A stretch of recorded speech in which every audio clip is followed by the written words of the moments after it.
இன்றைக்கு கூகுள் மேப்ல அமெரிக்காவிற்குள் உட்கார்ந்து கொண்டு மெக்சிகோ வளைகுடாவை தேடினால் அமெரிக்க வளைகுடா என்று போட்டால் தான் மெக்சிகோ வளைகுடா வரும்.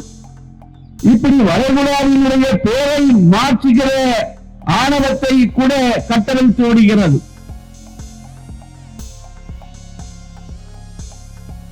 இந்த தாக்குதலோ வெனிசுலாவுக்கு எதிரான தாக்குதல் என்பதல்ல.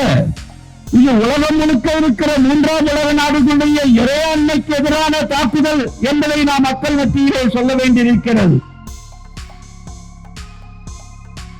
இந்திய பிரதமருக்கு எத்தனை இன்ச்சு மார்பு என்று வெளியே பெருமையாக பேசுகிறார்கள். நாம் என்ன கேட்கிறோம்?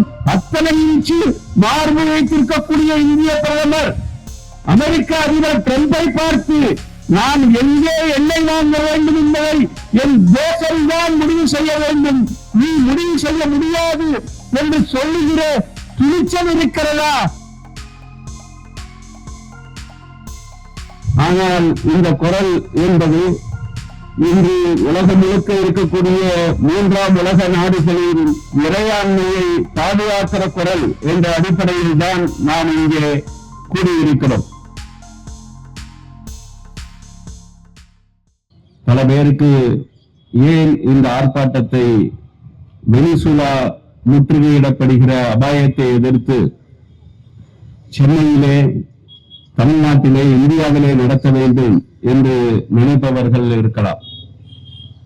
ஏனென்றால் இப்போதெல்லாம் ஒரு துறை தாக்கப்படும் போது கூட இன்னொரு துறையை சார்ந்தவர்கள் அதற்காக வீதிகளுக்கு வர வேண்டும் என்கிற உணர்வு கூட மங்கி போகிக் கொண்டிருக்கக்கூடிய ஒரு சூழலில் ஒரு சர்வதேச பிரச்சனையில் மக்களின் கருத்தை திரட்டுகிற ஒரு முயற்சியில் ஒரு அமைப்பு ஈடுபடுவது என்பது பார்ப்பவர்களுக்கு வித்தியாசமாக தோற்றமளிக்கலாம். ஆனால் ஒரு தேசத்தின் மீது அக்கறை கொண்ட, மனித குலத்தின் மீது அக்கறை கொண்ட ஒவ்வொரு குடிமகனும் செய்ய வேண்டிய ஒரு சர்வதேச கடமை என்ற அடிப்படையில் இந்த வெனிசுலா தாக்குதலுக்கு எதிரான போராட்டத்தை, ஆர்ப்பாட்டத்தை அகில இந்திய சமாதான ஒருமைப்பாட்டு கழகம் ஏற்பாடு செய்து தமிழ்நாடு முழுக்க நடத்தி கொண்டிருக்கிறது. இது ஏதோ ஒரு தனிப்பட்ட தேசத்தின் மீதான தாக்குதல் அல்ல. இன்றைக்கு வெனிசுலாவை பாதுகாப்பது என்பதற்காக நாம் குரல் கொடுக்கலாம். ஆனால் இந்த குரல் என்பது இன்று உலகம் முழுக்க இருக்கக்கூடிய மூன்றாம் உலக நாடுகளின் இறையாண்மையை பாதுகாக்கிற குரல் என்ற அடிப்படையில் தான் நாம் இங்கே கூடியிருக்கிறோம். ஏகாதிபத்தியத்தினுடைய சுயரூபத்தை புரிந்து கொள்வதிலே பல பேருக்கு பிரச்சனைகள் இருக்கலாம். அமெரிக்க எதிர்ப்பு என்று பேசினாலே ஒரு காலத்தில் கேலி செய்தவர்கள் உண்டு. ஏன் அமெரிக்காவை பற்றி இங்கே பேசுகிறார்கள் என்று நினைத்தவர்கள் உண்டு. ஆனால் இப்போது ட்ரம்ப் நிர்வாகம் வந்த பிறகு அமெரிக்கா முகமூடி கூட இல்லாமல் இன்றைக்கு உலக நாடுகளை தாக்குவதை நாம் பார்க்கிறோம். ஆனால் இந்த தாக்குதல் ஒரு புதிய தாக்குதல் அல்ல. உலகம் முழுக்க பொருளாதார தடைகளுக்கு ஆளான நாடுகளுடைய பட்டியலை எடுத்து பார்த்தால் உலகத்தில் 1/3 நாடு அமெரிக்காவினுடைய பொருளாதார தடைக்கு ஏதாவது ஒரு நேரத்திலே ஆளாகி இருப்பது என்பதை நம்மால் பார்க்க முடியும்.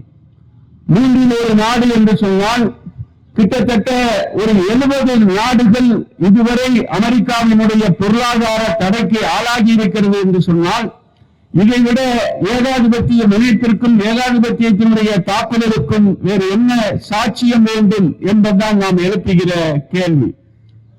இன்றைக்கு ட்ரம்பினுடைய நிர்வாகம் ஆணவத்தோடு பக்கத்திலே இருக்கக்கூடிய ஒரு பெரிய நாடு கனடாவை நான் 51வது மாநிலமாக அறிவிப்பேன் என்று பேசுகிறது.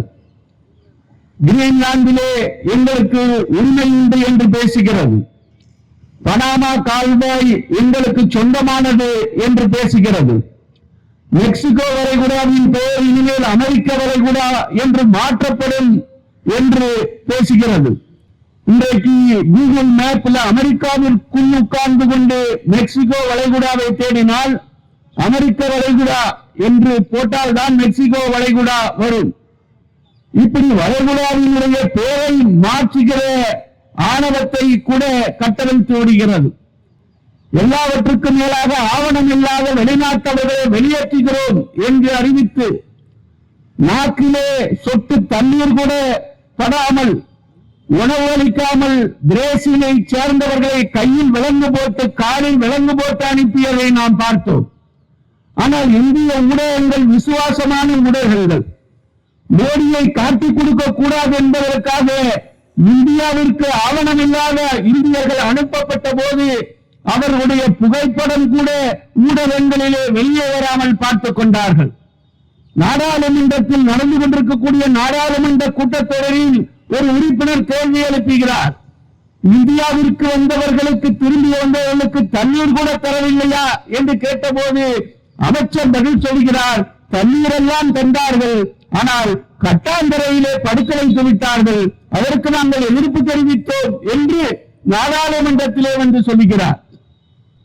அவர்கள் இந்திய ஆட்சியாளர்கள் இன்றைக்கு இந்தியர்களுக்கு இழைக்கப்படுகிற அவமானத்திற்கு இன்றைக்கு குரல் கொடுக்காமல் அமர்ந்திருப்பதை நாம் பார்க்கும் போதுதான் இந்த தாக்குதலோ வெனிசுலாவுக்கு எதிரான தாக்குதல் என்பதல்ல, இது உலகம் முழுக்க இருக்கிற மூன்றாம் உலக நாடுகளுடைய இறையாண்மைக்கு எதிரான தாக்குதல் என்பதை நாம் மக்கள் மத்தியிலே சொல்ல வேண்டியிருக்கிறது. ஒரு நாடு தாக்கப்படும் போது வேடிக்கை பார்த்தால் நம்முடைய நாடு தாக்கப்படும் போது யார் நம்மோடு வருவார்கள் என்ற கேள்வியை நாம் மக்கள் மத்தியிலே பேச வேண்டிய தேவை இருக்கிறது. சில படித்தவர்கள் நடுத்தர வர்க்கத்தினர் கூட என்ன கேள்வியை எழுப்புகிறார்கள் என்று சொன்னால், ஆவணம் இல்லாமல் ஒரு நாட்டிலே விட்டு வைப்பார்களா என்று கேட்பவர்கள் இருக்கிறார்கள். அவர்களுக்கெல்லாம் அலெக்ஸ் ஹேலி எழுதிய 7 தலைமுறைகள் நாவலை குறித்து படிக்க சொல்ல வேண்டும். 7 தலைமுறைகளாக ஒவ்வொரு தலைமுறையும் அடுத்த தலைமுறைக்கு எப்படி அமெரிக்கா தன்னுடைய தேசத்தை நிர்மாணிப்பதற்காக ஆப்பிரிக்காவில் இருந்து மனிதர்களை அடிமையாக இழுத்துச் சென்றது என்பதை பதிவு செய்கிற நாவலது. அப்படி இழுத்துச் சென்றவர்கள் தப்பித்து போக முயற்சித்தால் வேட்ட நாய்கள் துரத்தி அவர்களை கொதறி கைப்பற்றி வரும், தலைகீழ கட்டி தொங்க விட்டு அடிப்பார்கள். அமெரிக்காவை நிர்மாணிக்க வேண்டும் என்று சொன்னாலும் கையில் விலங்கு காலில் விலங்கு போட்டுதான் அழைத்து சென்றார்கள். இன்றைக்கு அமெரிக்காவுக்கு தேவையில்லை என்றாலும் கையில் விலங்கு காலில் விலங்கை போட்டுத்தான் திருப்பி அனுப்புகிறார்கள். ஒரு காலத்தில் ஐப்சோ பேசினால், முற்போக்கு அமைப்புகள் பேசினால், தொழிற்சங்கங்கள் பேசினால் அவர்கள் எல்லாம் கேலி செய்வார்கள். இவர்கள் மாஸ்கோவில் மழை பெய்தால் மதுரையில் குறைபிடிப்பார்கள் என்று கேலி செய்வார்கள். ஆனால் இன்றைக்கு நியூயார்க்கில் மழை பெய்தால் திருப்பூர் வெள்ளத்திலே மிதப்பதை நாம் பார்க்க முடிகிறது. 25% இறக்குமதி முதலில் போடும்போது கூட என் நாட்டிற்கு இறக்குமதியாகிற சரக்குகள் மீது போடுகிறேன் என்று சொன்னது அமெரிக்கா. ஆனால் இரண்டாவது 25% இதற்காக எங்கே இருந்து இந்தியா எண்ணெய் வாங்க வேண்டும் என்பதை இன்றைக்கு கட்டளையிடுகிற இடத்திலே 25% வரியை ரஷ்யாவிடமிருந்து எண்ணெய் வாங்குவதை குறைத்துக் கொள்ள வேண்டும் என்று சொல்கிறது. இந்திய பிரதமருக்கு எத்தனை இன்ச்சு மார்பு என்று வெளியே பெருமையாக பேசுகிறார்கள். நாம் என்ன கேட்கிறோம்? அத்தனை இன்ச்சு மார்பு வைத்திருக்கக்கூடிய இந்திய பிரதமர் அமெரிக்க அதிபர் ட்ரம்பை பார்த்து நான் எங்கே எண்ணெய் வாங்க வேண்டும் என்பதை என் தேசம்தான் முடிவு செய்ய வேண்டும், நீ முடிவு செய்ய முடியாது என்று சொல்லுகிற துணிச்சல் இருக்கிறதா என்ற கேள்வியைத்தான் நாம் இங்கே இருந்து எழுப்ப கடமைப்பட்டிருக்கிறோம். இந்த பின்புலத்தில் தான் வெனிசுலா தாக்கப்படுகிறது. இந்தியற்கல்ல, இங்கே பேசிய தலைவர்கள் எல்லாம் சொன்னார்கள், லத்தீன் அமெரிக்க நாடுகளில் இடதுசாரி கருத்துக்கள் எங்கெல்லாம் எழுகிறதோ அந்த நாடுகள் எல்லாம் குறிவைக்கப்படுகிறது. ஏன் வெனிசுலா தாக்கப்படுகிறது? வெனிசுலா பொலிவேரியன் அரசியல் சாசனத்தை நிறைவேற்றியது குற்றமா, அல்லது பொலிவேரியன் மாற்று என்ற பெயரில் நவீன தாராளமயத்திற்கு எதிராக ஒரு மாற்று பொருளாதார பாதையை அமலாக்குவோம் என்று சொன்னது குற்றமா, அல்லது அமெரிக்காவின் காதலியில் நின்று சவால் விட்டுக் கொண்டிருக்கக்கூடிய கியூபாவோடு கைகோர்ப்போம் என்று சொன்னது குற்றமா? இல்லை, 90% வருமானத்தை எண்ணெய் வளங்கள் மூலமாக அந்த தேசம் இன்றைக்கு சம்பாதிப்பது குற்றமா என்பதுதான் நாம் இன்றைக்கு எழுப்ப வேண்டிய கேள்வி. ஈரானுக்கு எதிராக, ரஷ்யாவுக்கு எதிராக பொருளாதார தடைகள் விதிக்கப்பட்ட பிறகு இப்போது அவர்களுக்கு, ஐரோப்பிய நாடுகளுக்கு எண்ணெய் வாங்க வேண்டும் என்றால் வேறு ஒரு நாடு தேவைப்படுகிறது, வேறு ஒரு நாட்டின் வளம் தேவைப்படுகிறது. ஆகவேதான் ஐரோப்பிய நாடுகளுக்கு எண்ணெய் வளத்தை இன்றைக்கு அவர்களுக்கான வழியை ஏற்படுத்துவதற்காக இன்றைக்கு வெனிசுலாவை குறிவைக்கிறார்கள் என்பதை நாம் பார்க்கிறோம். நான் ஒன்றை சொல்லி முடிக்க கடமைப்பட்டிருக்கிறேன். ஏற்கனவே வெனிசுலாவை கழுத்தை நெருக்க இவர்கள் ஆரம்பித்து விட்டார்கள். $7 பில்லியன், $7 பில்லியன் என்றால் இந்திய ரூபாய் மதிப்பில் மோடியின் கருணையால் இன்றைக்கு 90 ரூபாயை தொட்டிருக்கிற இந்திய ரூபாய் மதிப்பில் 6300 கோடி ரூபாய்க்கான நிதியை வெனிசுலாவினுடைய அரசு எண்ணெய் நிறுவனங்களுக்கு கிடைக்க வேண்டிய நிதியை அமெரிக்கா முடக்கியது. அது மட்டுமல்ல, ஐரோப்பிய வங்கிகளில் பேங்க் ஆஃப் இங்கிலாந்தில் இருந்த $1.2 பில்லியன் பெருமான தங்கத்தை முடக்கி வைத்தார்கள். ஆனால் இப்படிப்பட்ட பொருளாதார தாக்குதல்களை ஏறிவிடும் போது அவர்கள் சொல்லுகிற காரணம்தான் இன்றைக்கு அங்கே எண்ணெய் கடத்தல் என்பது நடைபெறுகிறது, முறைகேடான வர்த்தகம் என்பது நடைபெறுகிறது என்பது. இதுபோலதான் ஈராக் தாக்கப்படும் போதும் சொன்னார்கள் பேரழிவு ஆயுதங்களை வைத்திருப்பதாக. ஆனால் ஈராக் போர் முடிந்த பிறகு ஒரு ஆயுதத்தை கூட பேரழிவு ஆயுதம் என்பது அவரால் சுட்டிக்காண்பிக்கப்பட முடியவில்லை.